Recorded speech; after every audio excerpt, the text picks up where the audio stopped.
Halo semuanya, nama saya Kania Lestari, NIM 112311392. Di sini saya akan menjelaskan tentang Total Quality Management, kunci peningkatan mutu dan daya saing studi kasus UMKM Lazato Chicken dan Burger, mata kuliah Total Quality Management dengan dosen pengampu Bu Purwanti SPD MEM. Di sini saya akan menjelaskan tentang profil UMKM jenis usaha, yaitu makanan cepat saji seperti fried chicken, burger, dan menu pendamping lainnya. Selanjutnya tantangan pasar, yaitu kompetisi ketat dari brand besar nasional dan UMKM lokal. Jadi pentingnya kita menjaga kualitas mutu, yaitu faktor penentu loyalitas pelanggan dan word of mouth positif. Selanjutnya tujuannya untuk pertama mengidentifikasi satu masalah mutu nyata di Lazato, kedua menganalisis masalah tersebut menggunakan prinsip TQM, dan yang ketiga merekomendasikan solusi perbaikan mutu yang praktis. Nah, di sini saya akan menjelaskan tentang identifikasi masalah mutu nyata. Pertama, indikator masalahnya, yaitu keluhan pelanggan berulang. Yang kedua, bukti pengamatan seperti ulasan di aplikasi online sering menyebut ayam terlalu berminyak, terkadang alot, atau rasa bumbu marinasi tidak merata.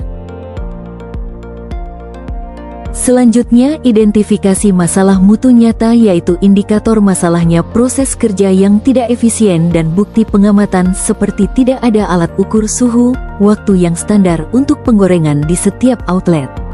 Karyawan hanya mengandalkan perkiraan. Selanjutnya, identifikasi masalah mutu nyata di sini, yaitu indikator masalahnya ketidaksesuaian standar dan bukti pengamatan. Meskipun ada resep, penerapannya di lapangan berbeda-beda antar staf, bahkan antar waktu masak yang berbeda.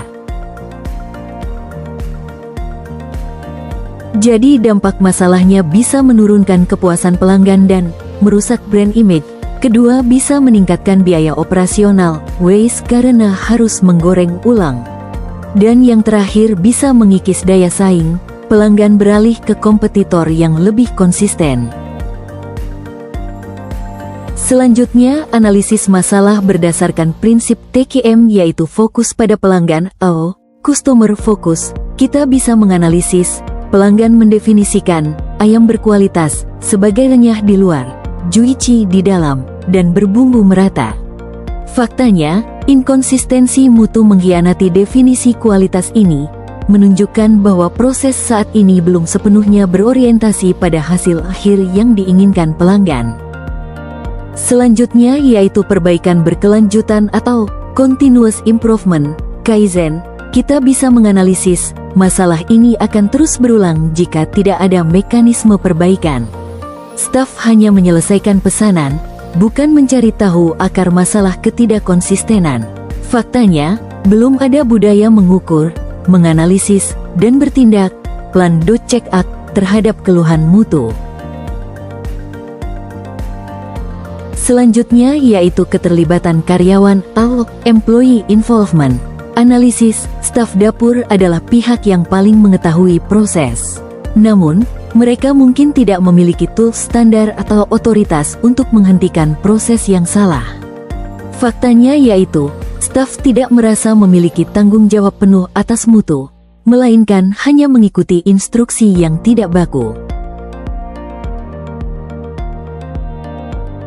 Selanjutnya, yaitu pengukuran kinerja mutu atau quality performance measurement.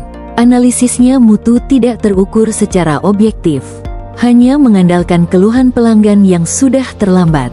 Faktanya, tidak ada checklist yang harus diisi staf dapur, misalnya suhu minyak, waktu rendam, sebelum penyajian.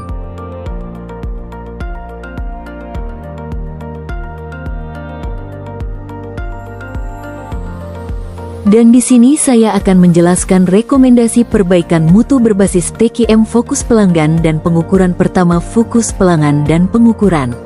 Rekomendasi aksi nyata untuk Lazato. Standarisasi visual, buat kartu standar mutu di dapur, gambar tingkat kerenyahan yang ideal, warna bumbu. Ukur suhu minyak, MIS, 170 C tanda kurang lebih 5 C, dan waktu masak. Dampak yang diharapkan yaitu mutu produk konsisten dan sesuai dengan harapan pelanggan, spesifikasi produk terukur.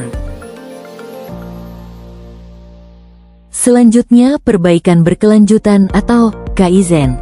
Rekomendasi aksi nyata untuk Lazato. Sistem daily check, setiap akhir shift, manajer dan staf meninjau 3-5 keluhan hari itu dan membuat satu aksi perbaikan kecil, misalnya, membersihkan filter minyak lebih sering. Dampak yang diharapkan, masalah diatasi di akarnya, bukan hanya di permukaannya. Selanjutnya, keterlibatan karyawan. Rekomendasi aksi nyata untuk Lazato yaitu program Quality Hero, beri penghargaan, reward, bulanan kepada staf yang berhasil menjaga mutu tertinggi dan mendapat feedback positif.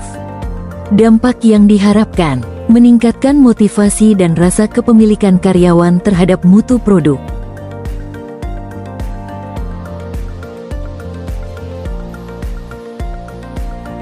Selanjutnya, kepemimpinan mutu. Rekomendasi aksi nyata untuk Lazato yaitu audit mutu mendadak. Manajer atau pemilik melakukan pengecekan mutu produk secara acak di berbagai outlet untuk memastikan SOP dipatuhi. Dampak yang diharapkan, memastikan komitmen mutu datang dari atas dan dijalankan di lapangan.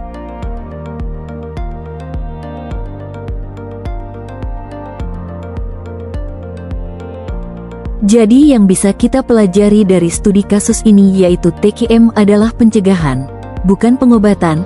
Mutu tidak bisa diinspeksi di akhir, tetapi harus dibangun ke dalam proses sejak awal, pemilihan bahan ke penggorengan lalu ke pengemasan.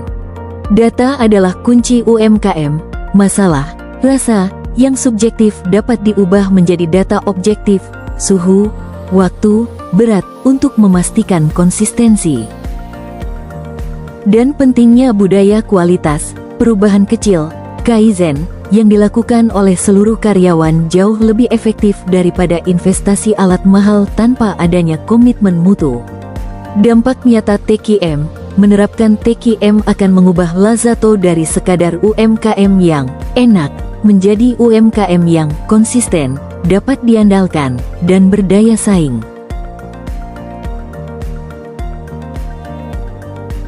Demikianlah beberapa hal yang bisa saya sampaikan. Semoga apa yang saya sampaikan dapat memberikan manfaat dan wawasan baru bagi kita semua. Terima kasih.